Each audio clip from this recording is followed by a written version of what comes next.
It will be useful here to mention a distinction I've discussed before on this channel between two basic feelings that can motivate us in life. Righteousness is the feeling one has when focused on apprehending the ultimate nature of reality, and opposed to it is pleasure, which is the feeling one has when focused on apprehending the sensory world. Don't get too stuck on the words righteousness and pleasure. These are just labels, and one can feel either regardless of what one is focused on. The key difference is that the former facilitates our interest in understanding the moral significance of human existence, while the latter facilitates our interest in the more worldly, practical significance of human existence. So, there is a loose analogy here again to spirituality versus science. This isn't to say that scientists are all hedonists, but that it's the same kind of motivation that leads one to care more about one's physical state as it is to care more about the physical nature of the world, as opposed to the moral state of the same. We might also think of righteousness as the attempt to apprehend the stillness within us, and pleasure as the attempt to indulge in our agitation. But both are forms of agitation, and both can motivate us to take certain actions in life. Peace is thus the opposite of both these things. It is not trying to apprehend either the ultimate or immediate reality.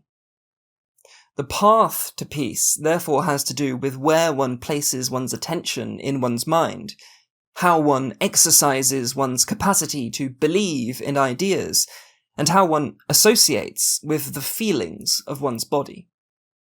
It is a point of balance between both righteousness and pleasure, where we are not seeking to lean more in one direction than the other.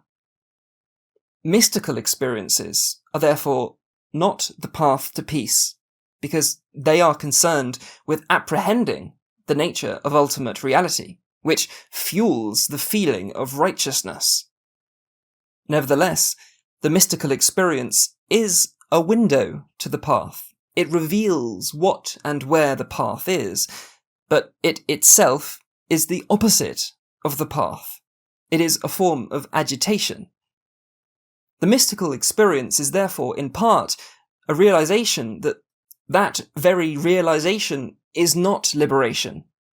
And when you know what isn't the path, you can now see what is. In this way, agitation is necessary for the realization of stillness, just as stillness is necessary for agitation. Again, they are interdependent and complementary. So again, righteousness makes us feel like we are apprehending the fundamental nature of reality, as in spirituality or religion. And pleasure makes us feel like we are apprehending the immediate nature of sensory experience, as in science.